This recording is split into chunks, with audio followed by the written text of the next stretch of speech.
Holy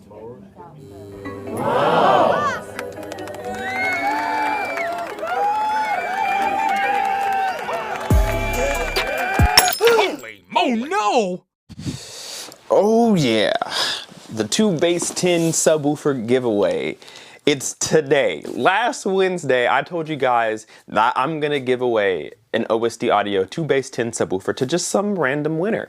And I told you, if you wanna be entered to win, leave me the hashtag Kpaceguy and tell me below, why did you subscribe to this channel? Just why? What made you press that button? Why are you here? Why have you stayed? Just tell me all of that. And I got about 80 comments back telling me why you subscribed. And they were some of the best comments that I've received in such a long time. I really appreciate everything that you all had to say about what made you subscribe to the channel. So I'm more than grateful for you guys. I try to show that I appreciate you guys just about every video. I try to. So things like this make me really happy. So that's why I partnered with OSD Audio to give away one of their subwoofers, which I personally own in my own setup.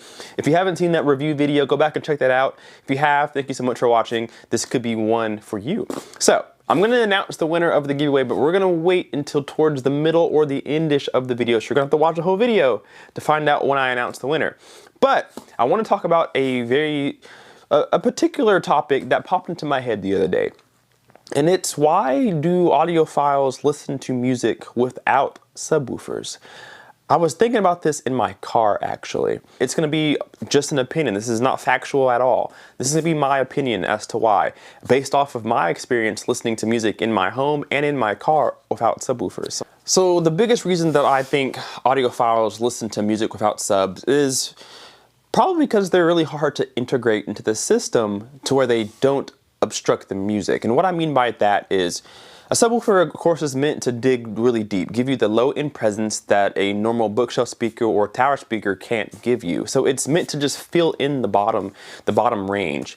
But when you add a subwoofer, it's super important, especially in 2-channel music, to make sure that it's dialed in absolutely perfectly, because if it's not, then you can hear the transition between speaker and sub, and it kind of separates you from the music in that aspect.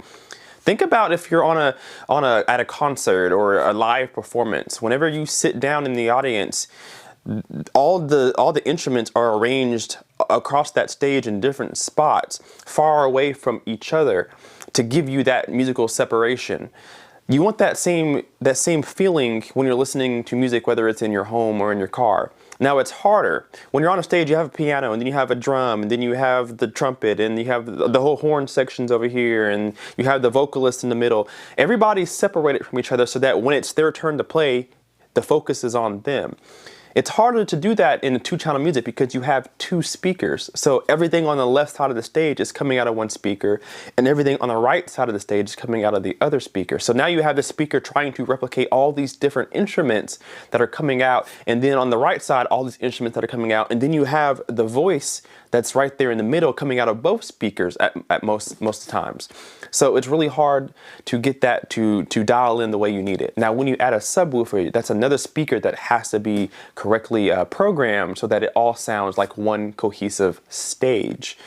So that's why I think people don't add subwoofers to their system. They get really big bookshelves or really big towers that can reproduce most frequencies so that they don't have to get a subwoofer, because that's another piece to the instrument that you have to dial in, and that can be very difficult depending on the room and the acoustic treatment or the lack of acoustic treatment. So that's one of the big reasons why I think that audiophiles don't use subs with their music. It's just really tough to dial it in. And if you do get a sub, they usually choose like an 8-inch or something like that, something small, because 8-inch, 10-inch speakers move a lot faster than 12 and 15 and 13 and a half and 18s. They don't move as quick as you may need them to. So it adds a little bit of muddiness to the sound, maybe not as articulate bass, not as punchy. So that's my thought. When I was listening to music in my car, my subs were turned off, and it was so pleasant. I love bass. I love low-end notes. I love the rumble it gives you. But there's something so satisfying about a speaker that can just do it all. and you don't need a subwoofer. It just takes over and everything sounds like one. Everything sounds so smooth. I really appreciate that. Oftentimes when I listen to music in my home theater, I listen to it in 2-channel music with no subwoofers on too. My Canton A96.2s can play very, very low. And so they pretty much take care of all the frequencies within the frequency spectrum, and I don't miss a subwoofer. And it just sounds so much, sounds like that. Whatever word goes to that, that's what it sounds like. It's just a breath of fresh air. It just sounds so good. Not that putting a sub in your system doesn't, but sometimes, especially if it's not dialed in correctly, there's like a disconnect between you and the system or the speakers in the sub, and it kind of distracts you, or it can. So that's one of my guesses as to why audiophiles don't use subwoofers. All right, so before we continue on with the next reason why I think subwoofers aren't used by audiophiles when they listen to music, I want to go ahead and announce the winner of the 2-Bass-10 subwoofer. So this is one of the hardest decisions that I ever had to make, because again, there was 80 comments and I sat there at work today and I read every comment over and over again, and then I narrowed it from 80 to 20, and then I read all 20 of those and narrowed it from 20 to 3, and then from 3 to 2, and it took me maybe 15 minutes to figure out, maybe even 20 minutes to figure out which one of these I was going to pick. So I just want to say one more time, guys, thank you so much for the comments that you guys said. So let me tell you who the winner was. So this was so hard for me, guys, but here is who I chose. I'm going to read the comment first. I'll put it on screen and then we'll announce the winner. So it says, #Kpaceguy. I came across a YouTube recommended video of yours and I enjoyed the content. I felt that you were trying to extend your knowledge to your viewer base, which is an excellent thing to do. As you know, this hobby can be full of snobby audiophiles, and I felt that your content was helping the common enthusiasts gain more knowledge. I know more about the hobby because of your channel. I really appreciate that. Your simple yet educated approach is always great for your viewers. Regardless if I win or not, I will always be a fan. It's cool to see the channel grow, and I wish you much success. Anthony Alvarado, you're gonna be my winner for this giveaway. I read your comment so many times against somebody else's, and it was so hard to pick, but I lean towards yours just because, like you said, you've been here for a while, you've watched the channel grow, and regardless of winning or not, you'll still be here. And that's really what matters to me, is that we grow a community together and that we stick here for the long run, because I'm gonna be here for the long run. So I'm glad that you will be too, and it's really nice to know that. So Anthony Alvarado, you are the winner of the subwoofer. I'm gonna send you a comment on your post, and then also send me an email at kpaceguy@gmail.com so that I know that you saw this video, and then we'll get together, communicate about where you want me to send it to, all that good stuff. But you are the winner. You do have a week to answer back. After that, I gotta pass it on to somebody else. So, all right, guys, so let's end this video here. Why do audiophiles not use subwoofers with their music? I really just think it just comes down to just the pureness of a floor-standing speaker that can do it all. I've been in the choir for pretty much all my life, and the purest voice that you can listen to is a kid's voice, because there's no vibrato, there's no added flair to any of the notes or like that. It's just the purest form of music, or at least a singing voice, is a kid. It's just pure, straightforward, all that stuff, right? And so it's really nice to listen to, because there isn't a lot of extra stuff that the adults add to it.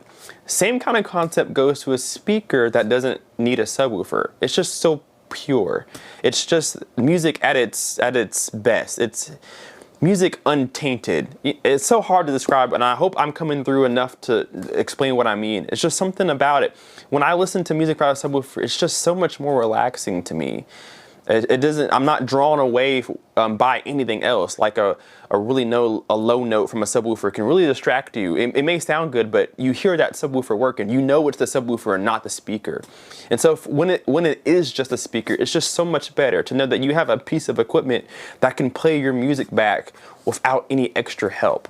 And it's just something about that. I personally love it, and I believe that's why audiophiles do it too.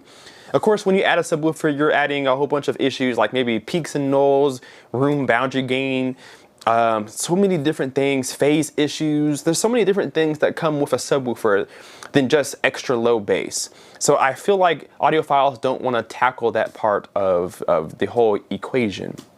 So that's why I think audiophiles don't use subwoofers.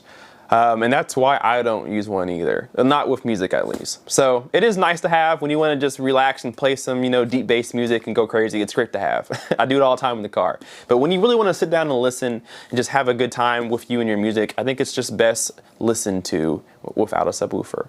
So with that being said, guys, leave me a comment down below and tell me, do you use a subwoofer when you listen to music? Why or why not? And if you have not experienced listening to music without a sub, I think you should try it. I recommend you trying it with a really good bookshelf speaker or a really hefty floor standing speaker, because a satellite speaker or something like that is going to need some help in the bass regions. So if you have a really good tower speaker or a really good bookshelf speaker, try listening to it without a subwoofer and see how it sounds. It really tells you what your speaker is good at. It tells you what your speaker is doing. And it really helps you dial in your system altogether. So take a look at that, guys. Leave me a comment down below. Let me know what you guys think about music without subwoofers. I think it sounds pretty good. Leave me a comment down below. Hit that like button if you enjoyed this video. Congratulations to Anthony for winning the subwoofer. I'll send it out to you as soon as you get back to me. And thank you guys. If you're not subscribed already, make sure you hit that button. We'll see you guys in the next video. Kpaceguy out. Peace.